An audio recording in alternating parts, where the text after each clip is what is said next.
In 2013, I can't believe it's already been so long, I posted a video based on this study that found that 3 weeks of pistachios resulted in a significant improvement in erectile function in men.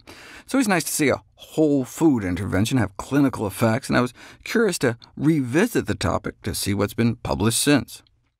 Even if you ignore all the lab animal studies on how much hazelnuts improve the function of rat testicles, you still never know what you'll find searching the medical literature for nuts and sexual function, like this case of penile strangulation with a metal hex nut.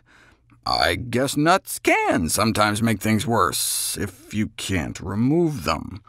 They used the Dundee technique, which involves creating 20 puncture holes to relieve the pressure, but that didn't work, so a diamond disc cutter was used to saw through it, and they slipped a few times.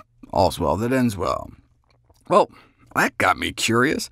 Evidently, penile entrapment is so common, there's an entire grading system that emergency room docs can use.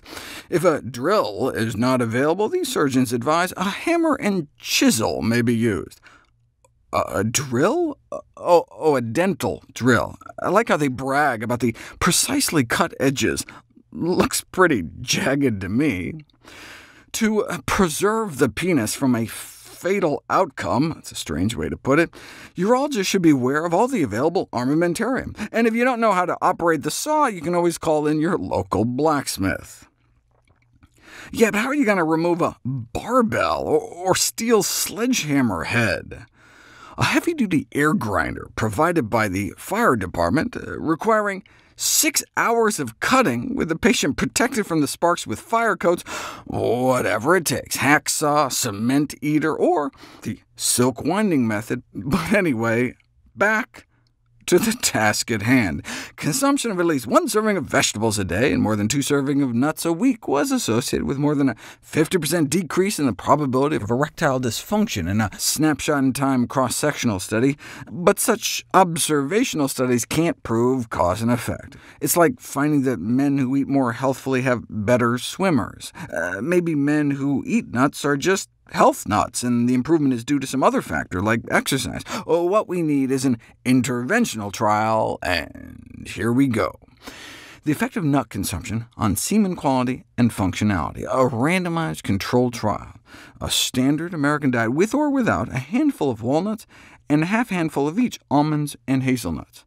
And the nut group experienced significant improvements in their total sperm count, vitality, motility, and shape, perhaps because those in the nut group showed a significant reduction in SDF, sperm DNA fragmentation. The nuts appeared to protect their sperm DNA. Too bad while they're at it, they didn't measure the guy's erectile and sexual dysfunction. Oh, but they did! The effect of nut consumption on erectile and sexual function from the same study, the researchers report that those in the nut group saw a significant increase in orgasmic function and sexual desire. But what about erectile function? Anytime you see this kind of selective glass-half-full reporting, you suspect some kind of industry funding, and indeed that was the case here. Yes, there was a marginal increase in orgasmic function and sexual desire of questionable clinical significance, but no improvement in erectile function, intercourse satisfaction, or overall satisfaction.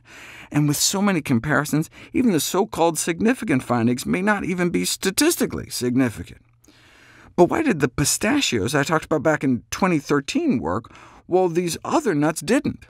Well, if you remember, the original study was done on men in their 40s and 50s who already had chronic erectile dysfunction, whereas the average age in the new study was 24 years old.